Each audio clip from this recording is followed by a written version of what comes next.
Hello, dear friends. Today we will see a new chapter, that is chapter number 8, Gravitation. This chapter is very interesting because it always the question of curiosity for a mankind or a human being, that why all the objects when thrown upwards always comes towards the earth. Whenever a person jumps on the ground, he always come back to the surface. Now all these our day to day or a routine life questions can be answered with the theory of gravitation.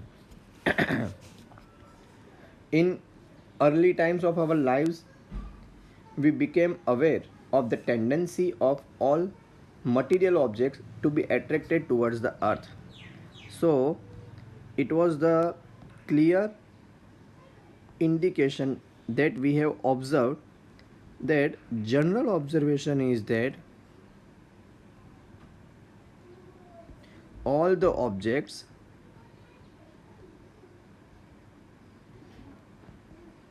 are always attracted towards the earth. We come if we go uphill, it is a lot more tiring than going downhill. It is very clear that whenever we climb any hill, if even though there are steps, it is not easy to climb, but it is easy to come down. So why it is so that we experience that going uphill is a lot more tiring than going downhill? Why raindrops from the cloud above fall towards the earth, and there are many other such phenomena? We also know that the clouds in the sky having raindrops that are always towards the ground. So why this is so, that why the raindrops are always coming towards the ground from the clouds? So this is also the question for the mankind for a longer time.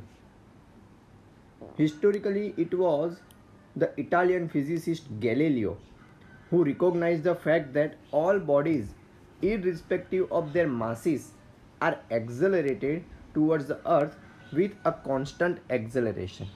So actually first time, that is Galileo Galilei, he was the first person who discovered that all the objects that are moving always attracted towards the earth.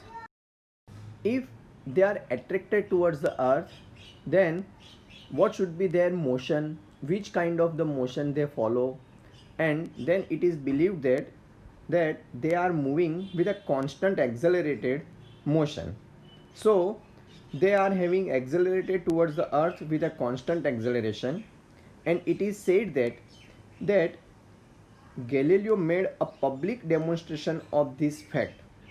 To find the truth, he certainly did experiment with bodies rolling down inclined planes and arrived at values of the acceleration due to gravity which is close to the more accurate value obtained later.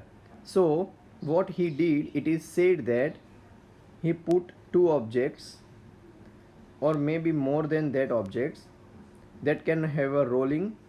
So suppose one sphere is there, suppose on the same roller or inclined surface he put a cylindrical object, then he allowed to fold them and to roll on the surface, and then it was discovered that both the object almost come with the same time period, and they would have the exact same speed or we can say that the tentatively same speed, and come to that information that they are accelerated with the same condition.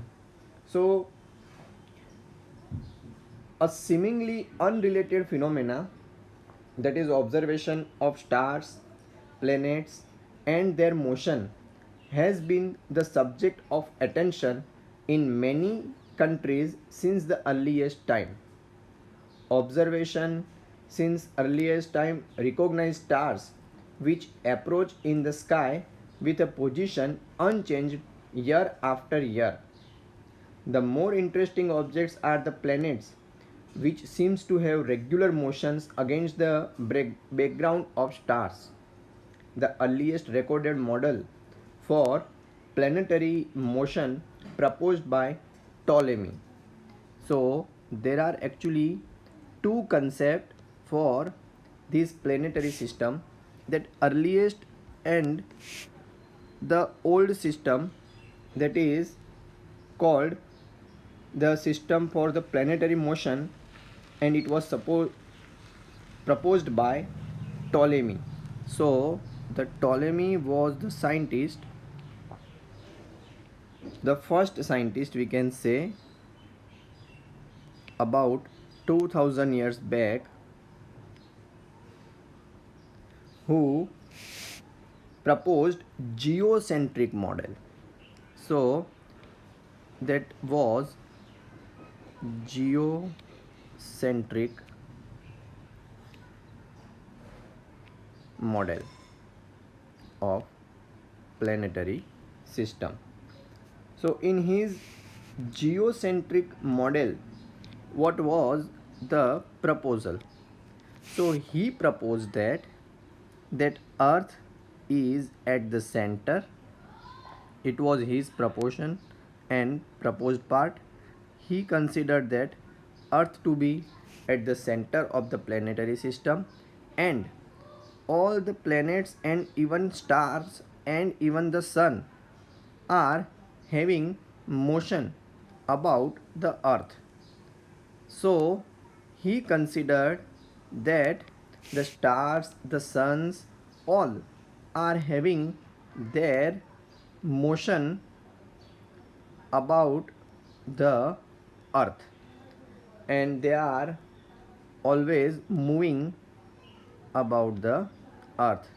So this model of the system or the planetary system was accepted in the earlier day. Many scientists also backed this theory, and similar theories were also advanced by many astronomers some 400 years later. In that proposal, he considered that the earth is at the center and all, that is the stars, the suns and the planets, are revolving around the earth. The only motion that was thought to be possible for celestial object was motion in a circle. Now complicated schemes of motion were put forward by Ptolemy in order to describe the observed motion of the planets. The planets were described as moving in a circle with a center of the circles themselves moving in a larger circle. Similar theories were also advanced by many astronomers. However, a more elegant model in which the sun was at the center, that came in the existence around, that is 5th century, and that was not any other but an Indian scientist, Aryabhatta, who discovered that Aryabhatta, who proposed that is called heliocentric model. So that is also another interesting model, that is called heliocentric model.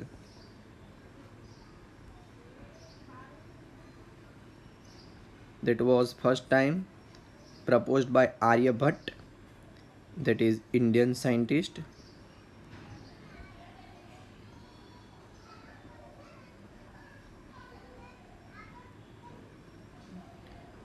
Aryabhatta proposed in his model first time that all the planets and stars and all other celestial objects are moving around the sun. So he considered sun to be at the center, and all the objects or all the planetary objects that are moving around the sun, keeping sun at its center. After many years of this observation by Aryabhatta, there was another scientist named Nicholas Copernicus who also suggested the same type of model. In his model, he suggested that now the model of Copernicus.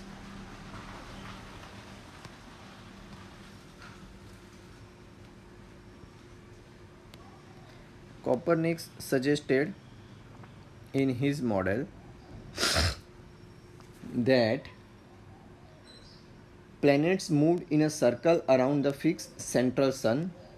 His theory was discredited by church, but notable amongst its supporters was Galileo, who had to face prosecution from the state of the beliefs. It was around the same time as Galileo, a nobleman called Tycho Brahe. This is an interesting scientist, another, that is Tycho Brahe. That is the name of the scientist.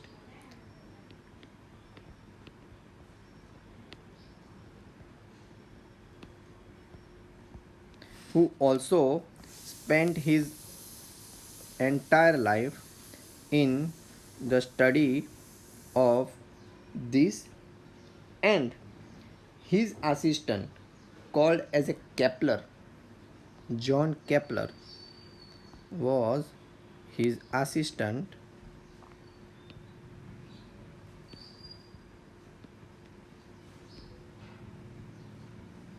who explained his theory extract from the data.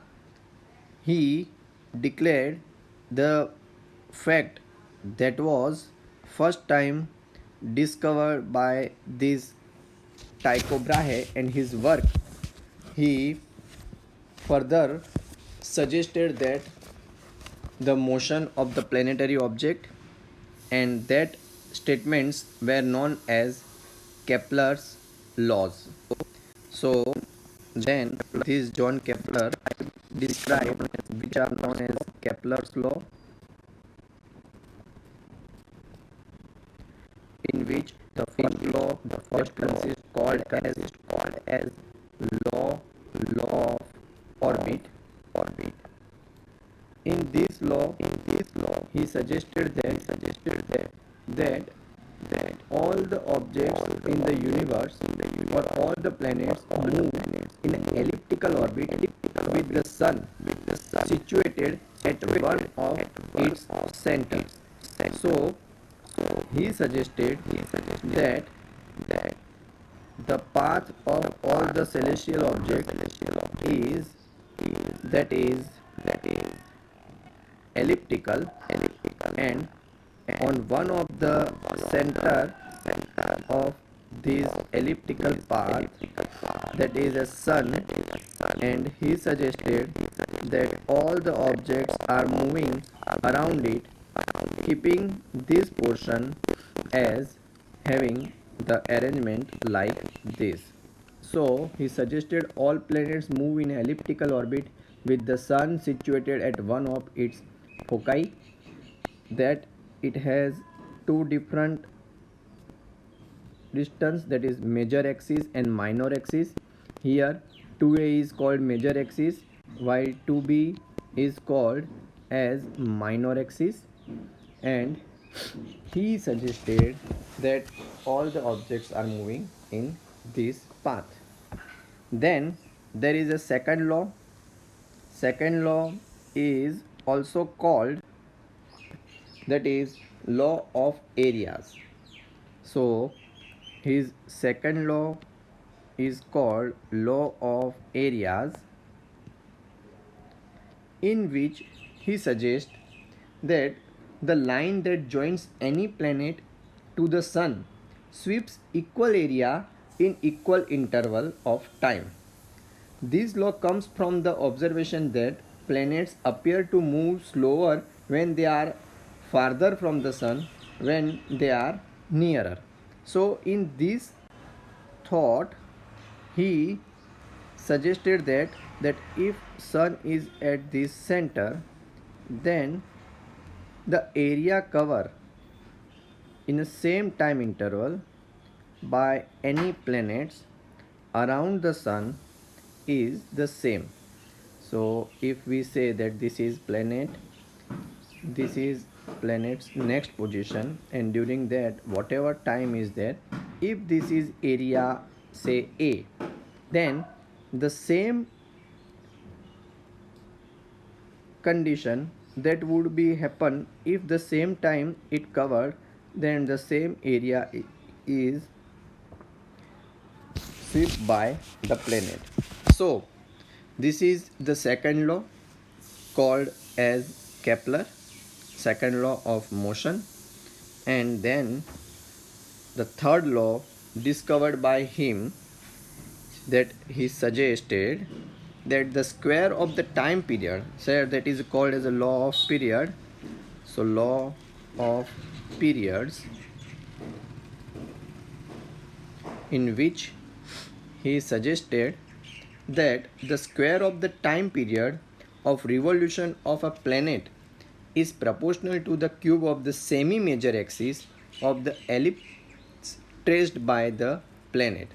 So he suggested that is law of period, in which if this is major axis as we suggested, then A will be semi-major axis, and suppose a time taken by the planet to cover this distance is t, then it is suggested that the square of the time period, so the square of the time period of revolution of a planet is proportional to the cube of the semi-major axis. So it is proportional to the cube of the semi-major axis and around the sun. So this was known as Kepler's three laws, which also having very good impact and a path pointer for discoveries regarding gravity. Dear friends, now we will see that what is the actual universal law of gravitation. We know very well that many things that we have come across the knowledge during our routine journey of the study of physics, we come to the knowledge that it was Newton who discovered the law of gravitation. So first of all, what is this universal law of gravitation, that we will understand in short, and then we will have the detailed discussion of it. So that is actually that universal law of gravitation is based on the understanding that was developed by Newton after the very well known storyline that he observed that an apple fall from the or apple falling from the tree, and this phenomena inspired him to discover the law of gravitation. As far as the law is concerned, its statement is very clear. he explained that suppose there is an object with mass m1 and there is an another object with mass m2. Suppose these two objects are lying at a distance r from each other, then it is found that they both attract each other. So they will have the attractive force between them, and this attractive force is found to be directly proportional to the product of their masses, and this force is found that is inversely proportional to the square of the distance in between them. So the observation or the discovery of the law of gravitation that leads from the statement of Newton, that he discovered that the each and every object in the universal, or each and every object in the universe, attract each other. This attractive force is directly proportional to the product of their masses, and they are inversely proportional to the square of the distance in between them. So ultimately when he combined this observation and his result, he combinedly write this thing, that is m1 m2 over r square, and when he remove this proportionality sign, he also suggested one constant that is called the gravitational constant of gravitation, and it is indicated by a capital G. That is the part of the learning in a later session, but this is the constant and having the value that is equals to 6.67 into 10 raised to minus 11 Newton into meter square per kilogram square. Actually this portion is now not in your course, that how to find out this gravitational constant, that is not in our course right now, it is omitted. But we can derive different things from this. We can have dimensional formula for this G, and we can write that how the dimensional formula would be. It is very interesting that we have Newton. Newton is a unit of force. So force has a dimensional formula, that is m1 L1 T minus 2, then m square, that is unit for length or a distance, that is meter square, so we can put it as a L2, and in the denominator there is a kilogram square, that is m2.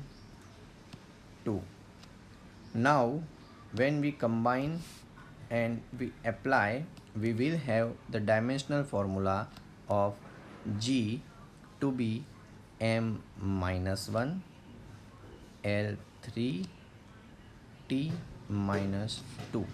So this will be the dimensional formula for the gravitational acceleration, and we can detect and find the value of the gravitational acceleration, that is 6.67 into 10 raised to minus 11 Newton into meter square per kilogram square. And as we have stated here, the dimensional formula can be obtained. in detail, this law can be understood with few interesting statement. Here we can state regarding this law that this force of attraction, it is understood that this force of attraction between a hollow spherical shell of uniform density and point mass situated outside is just as if the entire mass of the shell is concentrated at the center of the shell.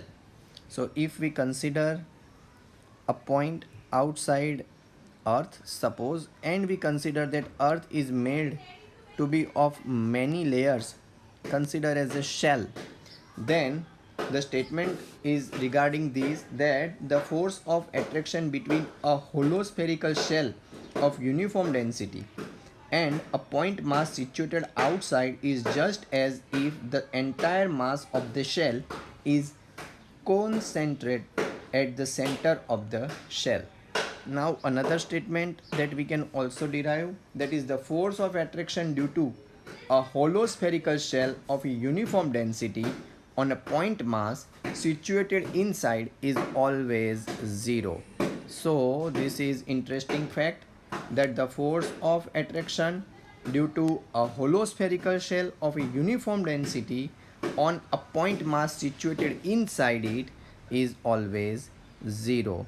So here if the point mass is considered at inside part, then that force is considered to be zero. Now we will see that how it will work and what is this gravitational force in the next session.